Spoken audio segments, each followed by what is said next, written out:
Greetings, this is Brother Eli with another episode of Bible Truth Revealed.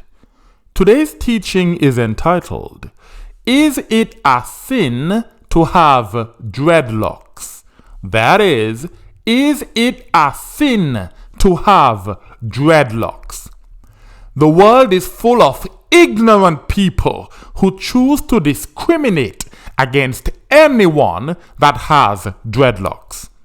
Even some Hebrew Israelite camps use the Bible to condemn people with dreadlocks because, according to them, it is a sin to have dreadlocks. In this teaching, I will carefully examine the Holy Scriptures to clearly demonstrate that it is not a sin to have dreadlocks. But first, a disclaimer. Some people do not like the term dreadlocks because there is nothing dreadful about having locks. Nevertheless, in this teaching, I choose to use the word dreadlocks to distinguish between the type of locks in question and other types of locks. First, I will define the word dreadlocks, and then I will address 4 common Hebrew Israelite objections against having dreadlocks.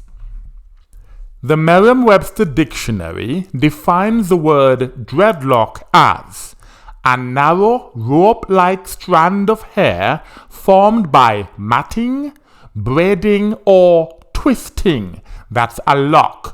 And in plural, a hairstyle consisting of dreadlocks or locks. So the hairstyle that consists of rope-like strands of hair formed by matting, braiding, or twisting is called dreadlocks. The 4 common Hebrew Israelite objections against having dreadlocks are as follows. 1. Ancient Israelites did not have dreadlocks. 2. We learned to have dreadlocks from the heathen. 3. It is sinful or unlawful to have dreadlocks. And number 4 is the most ridiculous objection I've ever heard in my life.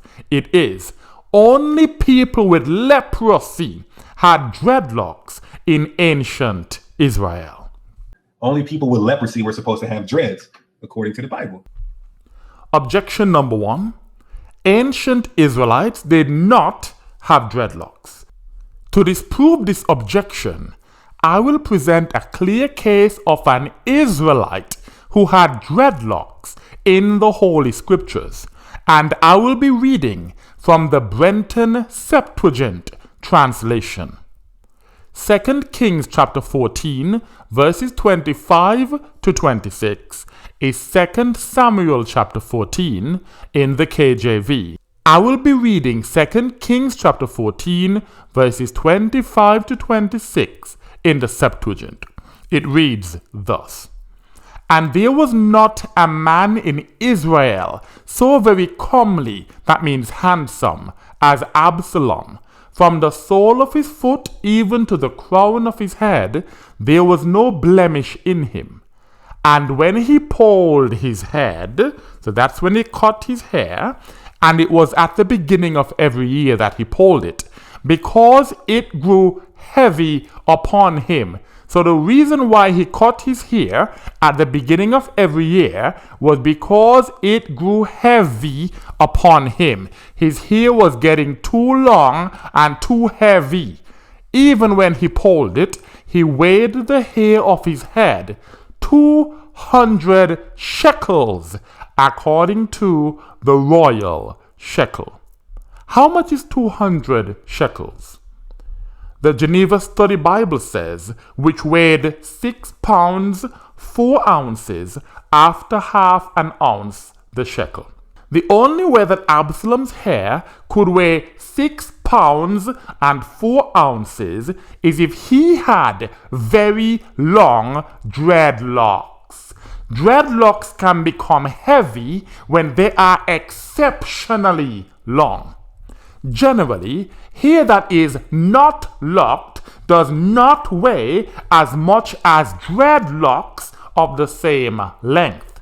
So it is safe to conclude that Absalom had very long dreadlocks, and that is why his hair was so heavy that he had to cut it at the beginning of every year. On JamaicaHairstyles.com, there is an article entitled, "How much do dreadlocks weigh?" Quote 1 says, "The weight of dreadlocks will vary depending on the thickness and length of the locks.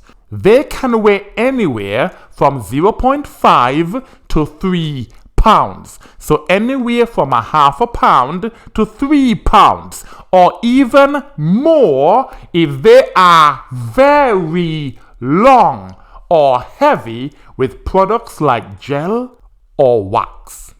So based on these very easy to understand facts, it is reasonable to conclude that Absalom's hair weighed 6 pounds and 4 ounces because they were very long dreadlocks.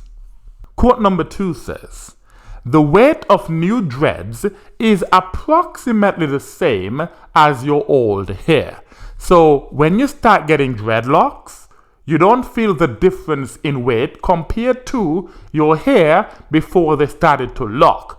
It continues, "You might not notice the difference right away, but with length and age, you will feel it become heavier. As the locks get longer, they become heavier. Thicker, looser hair will eventually become dreadlocks. They look great, but over time, the length might pressure your head. Sometimes, when your roots are thinning, it leads to neck pain, headaches, and other symptoms. A trim or haircut or pull at this time is necessary to relieve these." As we can see, it is normal for Israelites to trim their dreadlocks when they become too heavy. This is exactly what Absalom did with his very long dreadlocks at the beginning of every year. They grew too heavy, so he trimmed them. We read earlier that Absalom was a very comely or handsome man. If the most handsome man in Israel had dreadlocks, it is reasonable to conclude that other Israelites also had dreadlocks. Who doesn't want to be beautiful? Objection number 2. We learn to have dreadlocks from the heathen. Dreadlocks haters are simply displaying their ignorance when they claim that we learned to have dreadlocks from the heathen or non-Israelite nations. On howstuffworks.com, there's an article entitled "How Dreadlocks Work." It reveals that the origin of dreadlocks is not known. If we do not know where the practice of wearing dreadlocks come from, it is silly to accuse one group of people of copying it from another group of people. Quote 1 says, "The exact origin of dreadlocks, a hairstyle in which strands of hair are combined into rope-like sections, is unknown.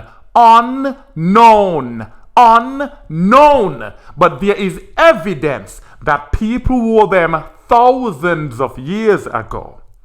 People in Europe, Asia, Africa, and the Americas have been known to wear some form of dreadlocks. Despite their long and global history, There are many misconceptions about dreadlocks and the people who wear them. But these misconceptions are often based on stereotypes and biases. One of these misconceptions is that dreadlocks are pagan in origin. We have just read that the exact origin of dreadlocks is unknown. Therefore, only a misinformed or biased person would claim that they are pagan in origin. Dreadlocks haters claim that Israelites only have dreadlocks because we learned it from the heathen. On the contrary, Israelites did not need to copy dreadlocks from the heathen. There is nothing pagan about letting your hair grow without combing or brushing it, and it is silly to suggest otherwise. Quote 2 says, dreadlocks, also known as locks with a K, or dreads, can form organically. That means naturally. You don't need to do anything to make it happen. It continues, when a person refrains from combing or brushing their hair.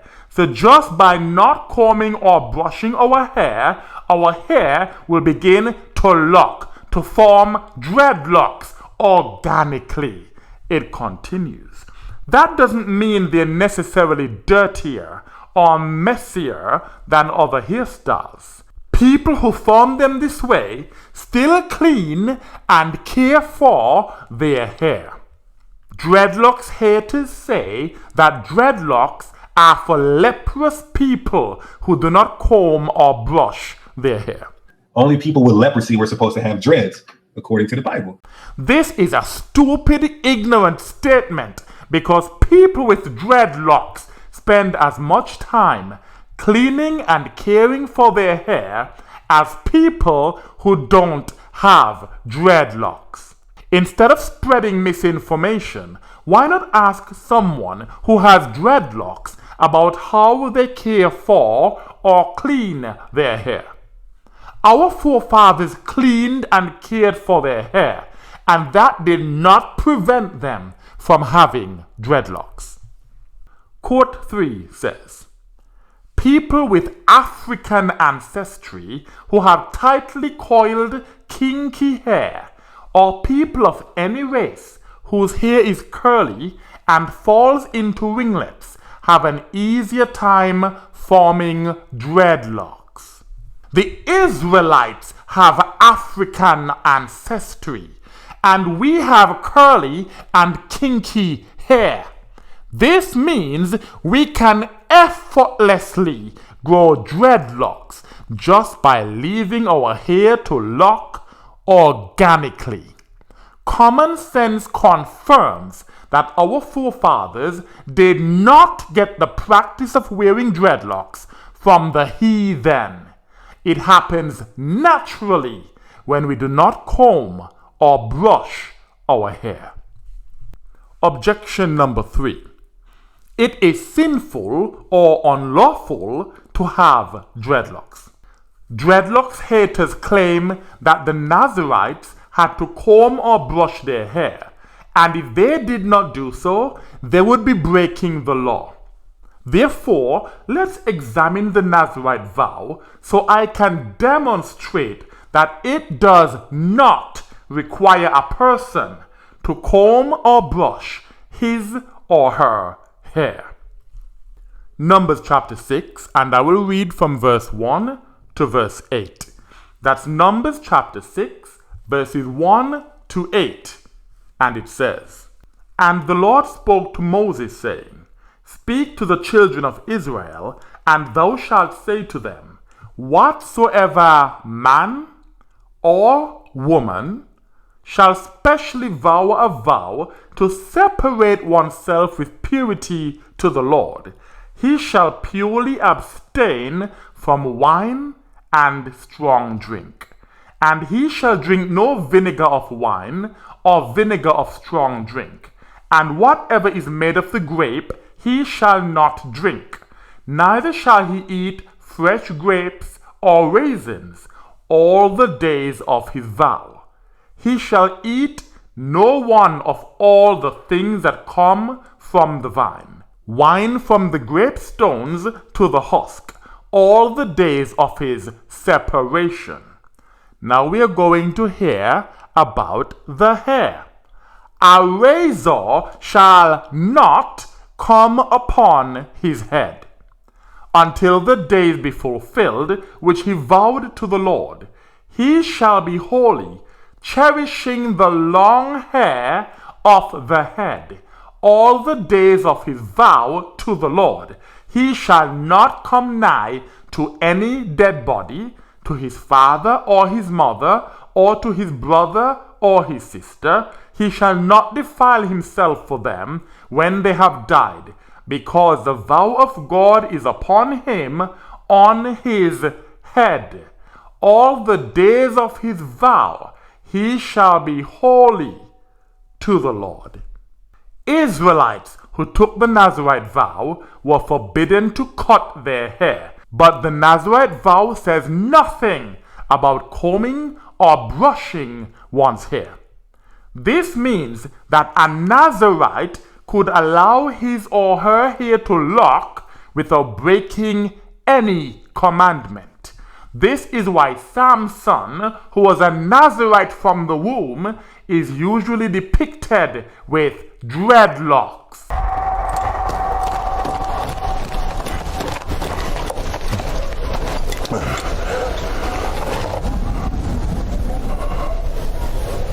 These simple facts prove that it is not a sin to have dreadlocks. Apart from the Nazirite vow, the Most High gave us laws for our hair in Leviticus chapter 19 verse 27 and Leviticus chapter 21 verse 5. And there is no mention of combing or brushing our hair to prevent them from forming into dreadlocks. Now listen closely so you can learn how dreadlocks haters attempt to justify their bias against dreadlocks. Leviticus 10:6, it says, Then Moses said to Aaron and his sons, Eleazar and Ithamar, Do not show grief by leaving your hair uncombed or by tearing your clothes. If you do, you will die. So this was a law to Moses and to Aaron and his sons, that they were not supposed to leave their hair uncombed. In Leviticus chapter 10, two of Aaron's sons offered strange fire before the Most High, and he killed them. Moses then instructed Aaron and his remaining sons not to grieve for those that were killed. Dreadlocks haters are so blinded by their hatred that they insist that this was an opportunity for Moses to remind Aaron and his sons to comb their hair. The clueless Christian translators of the New Living Translation and other idolatrous Bibles do not understand the grieving process in ancient Israel. Therefore, they interpreted Leviticus chapter 10 verse 6 as a reminder for the priests to comb their hair. How random is that? You can't make this stuff up. However, for those of us with eyes to see, it is obvious that this blasphemous Christian translation does not fit the context of grieving for our loved ones. Now I'm going to read Leviticus chapter 10 verse 6 in the Brenton Septuagint translation and explain it in the context of grieving the loss of a loved one. Leviticus chapter 10 verse 6 in the Brenton Septuagint translation says, And Moses said to Aaron and Eleazar and Ithamar his sons that were left, Ye shall not make bare your heads. Ye shall not make bare your heads, Nothing about combing your hair. And ye shall not tear your garments, that ye die not, and so there should be wrath on all the congregation. But your brethren, even all the house of Israel, shall lament for the burning with which they were burnt by the Lord. Our forefathers always made their heads bare and tore their garments when grieving the loss of a loved one. This means that they shaved their heads and ripped their clothes. There are many examples of this in the Holy Scriptures. So there is no good reason for anyone to think that Leviticus chapter 10 verse 6 has anything to do with personal grooming. It is about grieving, not grooming. For a thorough understanding of this aspect of the grieving process in ancient Israel, please listen to my teaching entitled, Is It Wrong to Shave My Head Bald? That is it wrong to shave my head bald? Dreadlocks haters are too blind to see that neither the Nazirite vow in particular nor the Torah in general prohibits us from having dreadlocks. For the rest of us, it is as clear as day that it is not sinful or unlawful to have dreadlocks. Objection 4 again is the most ridiculous objection I've ever heard against having dreadlocks. It says, only people with leprosy had dreadlocks in ancient Israel. Only people with leprosy were supposed to have dreads, according to the Bible. Again, this nonsense is supported by the translations of clueless Christian Bible translators. Listen closely. So let's keep going to Leviticus 13 and 45, because I said something. I said only leprous Israelites or any type of lepers were supposed to keep their hair uncombed or have dread. It says, and the leper in whom the plague is, his clothes shall be rent and his head bare. And he shall put a covering upon his upper lip and shall cry, unclean, unclean. So what does it mean to have his head bare? This ain't the word for shave. This ain't the word for razor. This ain't the word for haircut. This is the same word for let go, avoid, or neglect. When the brother says, this ain't the word for shave, this ain't the word for razor, this ain't the word for haircut, he is referring to the quote-unquote Hebrew word as found in the Strong's Concordance. Anyone that is familiar with my teachings should know by now that I do not use the Strong's Concordance. Because whereas the Strong's Concordance gives many possible English translations of the original word, these teachers take the word that's most convenient for them and use it to change the meaning of the text in the English language. For this reason, I choose to use the context to tell us the meaning of the words. But since he prefers to use the Strong's Concordance rather than the context, I will use the Strong's Concordance to examine and disprove his fallacious claim. The meaning of the word, just like any other word, is based on the context of the passage in which it is used. The word in question is H6544 in the Strong's Concordance. This word is used in both Leviticus chapter 10 verse 6 and Leviticus chapter 13 verse 45. Clueless Christian translators want us to believe that this is talking about combing or not combing our hair. But we see that the word also means bare, make naked, or uncover.